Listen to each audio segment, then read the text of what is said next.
Hi guys, I'm back for another Rants video. I know it's been a little while since I've done one of these, and I know I've done a lot of like Percy Jackson multi-fandom PMV things, picture music videos, but that's just because those are easier to do in my free time. So, yeah, it's been the first chance I've gotten to kind of do one of these uninterrupted in a little while. Anyway, today we're going to be talking about one of my all-time favorite authors, Brandon Mull. Oh, I have read almost every single one of his book series that he's written, except one or two, I think, and I've loved every single one that I have read. And he is a children's fantasy writer, which just goes to show my taste in books. I can still go to the library, go into the children's section, and find a book that I absolutely love. So I don't know if you can say that a good thing or a bad thing. Anyway, Brandon Mull, the first series I ever read with him, I discovered it because my oldest brother read this series, and then I got into it. But the first series I ever read of his is Fablehaven, and I fell in love immediately. It's just, he is very good at finding ways to integrate magic and fantasy into our real world in a way that almost seems believable. So if magic did exist, his ways of working it into our world are completely feasible. Like in Fablehaven, they have magical sanctuaries where all of the, magical creatures that are considered myth are housed, and it's a sanctuary for them. And they have magic that shields them from like regular people's eyes, so they see something different, and the preserves are protected by distractor spells that keep regular people, unless they are invited or trying to get there, away. So it's completely feasible. So because if this were real, all of the magic basically would be working against us finding out about it. Which, I'm not saying I believe in this or anything, but it's believable. And he just has, there's just so many cool concepts in here. Like we have Hugo, the Earth Golem, who is, he's not even really, he's just a sentient pile of dirt, but he's amazing. And just great characters, and with like Seth and Kendra, and like their two sides of the pendulums, like Kendra being super rational and Seth being super reckless, and just their character development over the entire series is incredible. It's just Seth making mistake after mistake, and eventually, and just feeling all the consequences of those mistakes, and then eventually learning from them. And oh, it's amazing. I love their characters, and I love the whole magic system that he introduces with shadow charmers and fairy kind, and the powers that they then give the main characters, and just the relationship between light and darkness that allows them to be dragon tamers, which is another thing. In case you are not aware, I am a little obsessed with dragons. They are my favorite fantasy creature, of all time. And Brandon does a lot with them in the fourth book of this series, where they go to a dragon sanctuary, which is basically a special preserve specifically for dragons, because dragons are these very powerful creatures, second only to demons. And just they have the ability to emit magical fear that just paralyzes people, body and mind, and the concept of very kind, a person with light is then impervious to the paralysis of the mind, and then the shadow charmer, who is immune to the effects of magical fear, is still able to move but unable to think, and then them being in contact, and the combination of their powers allows them to be full-fledged dragon tamers, so they can face off against a dragon without feeling the effects of the fear. Oh, I love it. And dragons being able to take a human form, and if they choose, permanently take that form, become wizards. The entire concept and universe that just revolves around dragons is so enthralling to me that even if it was just about that, I would be hooked. But there's so much more to it, because we have the lore of the fairy queen and her realm, and the fairy king and his fall, and the demons and the demon prison, and this whole climactic battle or demon prison, which literally houses thousands of demons, gets opened. And the whole time we're leading up to it is basically you're led to believe, and it's just implied and like pounded in over and over, that this is an impossible fight. You cannot win this. And then them throwing literally everything they have at them, and this super cool, like, deceptive plan that allows them to survive, not necessarily defeat the demons, but win the battle. And it's incredible. Oh, I absolutely love this series. And then thank you, Brandon Mull. He went and made a sequel series called Dragon Watch. So it's the same universe, a lot of the same characters, but it focuses on the dragons. Oh, needless to say, I was overjoyed. And honestly, I enjoyed this series even better than the Fablehaven series, just because of my obsession with dragons. But I love that I did read the Fablehaven series first. It's not necessary to understand everything that's happening in this book, but it is very helpful, and it gets you in very attached to the former characters that show up again in this series, and it just adds even more to the story. And it's so awesome. Just like, first of all, it centers around a freaking dragon war. So we just survived this war with the demons, and they almost destroyed the earth, and now the dragons are rising up because they got a little taste of freedom when they helped defeat the demons. And so they're thinking, we need to keep this freedom, we need to take back the world as ours, because that's what we deserve. So yes, basically Psycho King Celebrant riles all the dragons and rallies them to overthrow their dragon sanctuaries to basically ravage the world and destroy humanity. Oh, it's so awesome. First of all, the main characters from the Fablehaven series, Kendra and Seth, the brother and sister, in the first book, become caretakers of a dragon sanctuary, which, first of all, they're children. So it's kind of this insane thing. And they're dealing with all of this, like, basically dragon politics, and trying to survive all of this.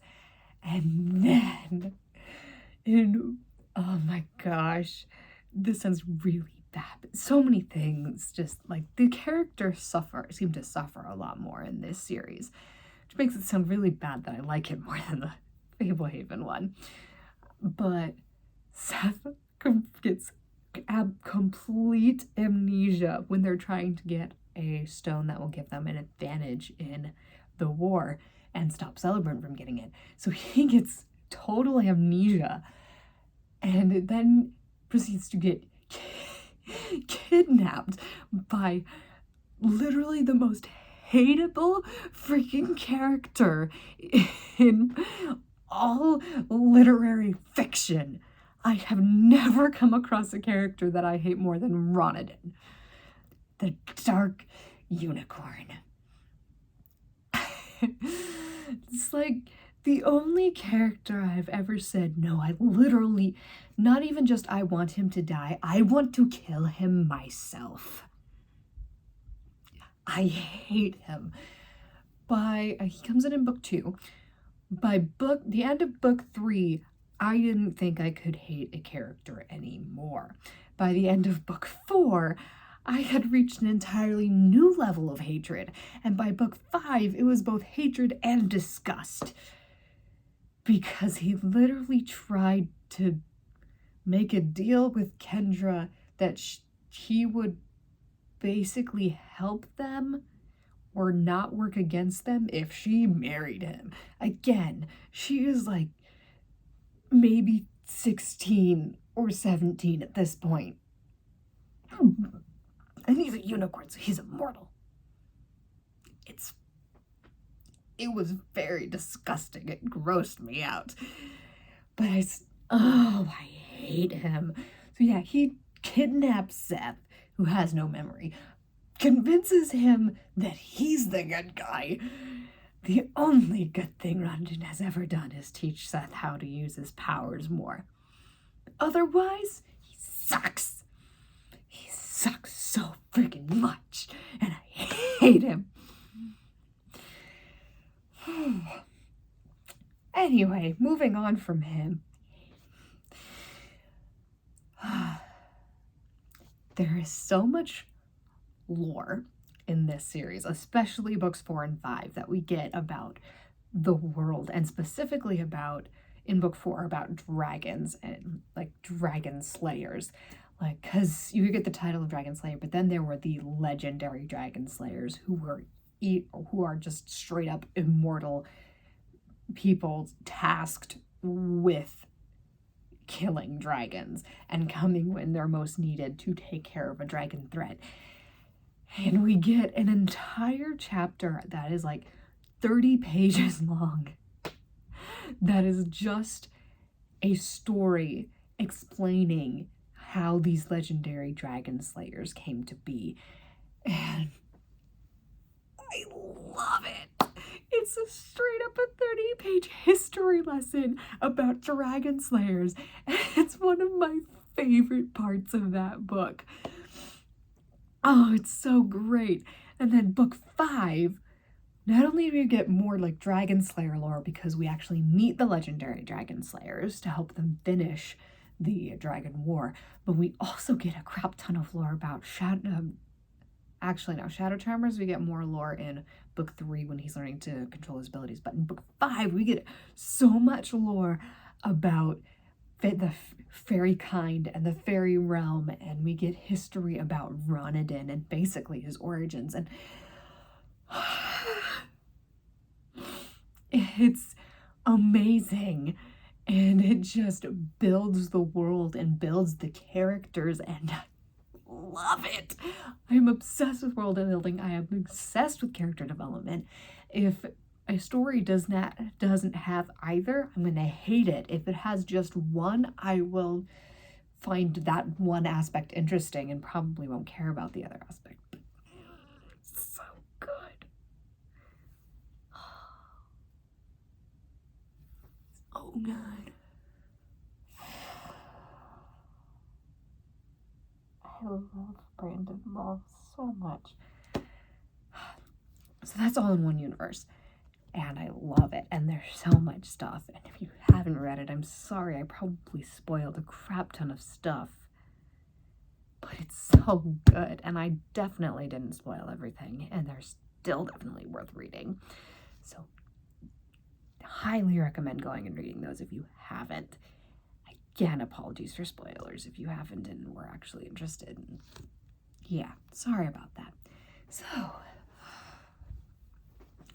moving on to the third series that I have read of his that I absolutely love, that I own literally all of. It's like they're all 5 books long. I own all of this one. I own the first 4 books of this one. Have to get the 5th book yet because that just came out this year. And I have all 5 books of the 5 Kingdoms. This one is like totally different. Instead of, it's still like magic magic exists in our world, but also doesn't. So the main character, Cole, gets kidnapped by interdimensional slavers and taken to basically a different world called the 5 Kingdoms. Well, technically it's called the Outskirts, but the populated portion of the Outskirts is divided into 5 different kingdoms. It's so good. First of all, the freaking magic system of this book is so like intricate and complex, and it's so well developed. There's a slightly different magic system for each individual kingdom. So there's like 5 different kinds of magic going on in this world. And he takes 1 book per kingdom and focuses on that kingdom. And the entire book happens in that 1 kingdom. And so you get to explore the magic system and the people and some of like the tall tales of the kingdom. Like in this one, there is an entire portion of the kingdom that has just been turned into this like whimsical child's mindscape thing. There's like ponds of milk with giant cookies in it, and just like mountains that are made cupcakes, and there's like plastic dinosaurs that defend it. And it's literally because a young shaper loses control and basically goes supernova. And it's amazing. And so we have this one is just great. I love this one in general just because it brings in the Sky Raiders, which are literally, they're just straight up pirates. But instead of sailing the seas, they live on a place called the Brink, which is just like the end of the world, and it's a bottomless pit at the edge of basically existence.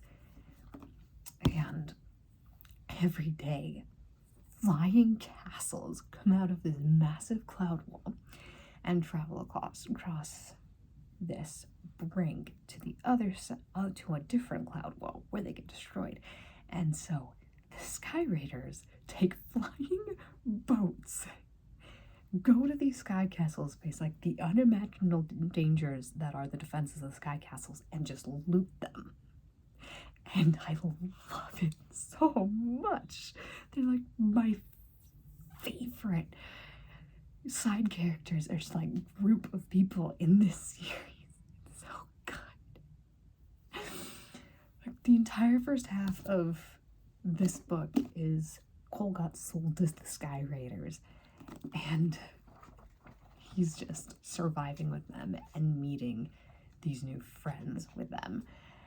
And then it gets into the plot with it's such a fun plot. There's just royal family drama and just people stealing shaping powers, and the magic system, the magic there is called shaping, in case that was, a confusing sentence there. But yeah, so basically people are stealing each other's magic, and then there's like basically this big demon guy who's the big bad, and it's just, I love it so much. It's like, it's such a cool concept, and it's, I can't even explain how much I love it. I love the characters, and I love the magic system, and I love the world. And there's a point where they literally go basically to the fourth book, they go basically to the underworld of this dimension. It's so freaking good. So freaking good. So, it's amazing. I will not go any deeper into this one because I do not want to spoil it. Because there's so much stuff, and it is a very intricately woven plot. And there's like time travel, and it traveling between the afterlife and back, and like there's one kingdom that is just super advanced in technology, and one that is just experts in illusion. There's the first kingdom we're in the first book, and they can just create things with their shaping. And then the fifth book, they're in the kingdom with the people who are able to shape and create portals between our dimension and the outskirts. I love this world, and then this magic system, and these characters so much. So I do not want to spoil it. Highly recommend this. I highly recommend all of these series. I just highly recommend Brandon Mull in general. He's amazing, an amazing author.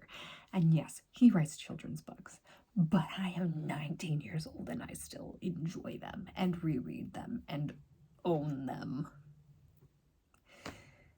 Like, no, this isn't even in the like old books that I've gotten. I literally got books 3 through 5 this year. I got books 1 and 2 last year, like October, between August and November at some point. So yeah, I got all of these books within a year. I got 1 through 3 of this. I thought not last year, but like 2 years ago for Christmas, and then I got the 4th one.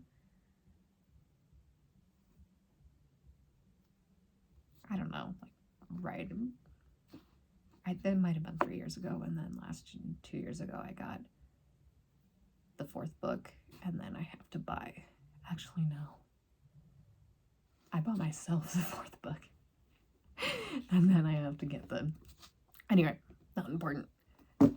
I got the box set for these. Like, these are the oldest ones. This was like 45.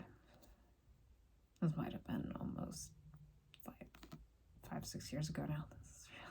These are like the first books I ever got that were like fantasy.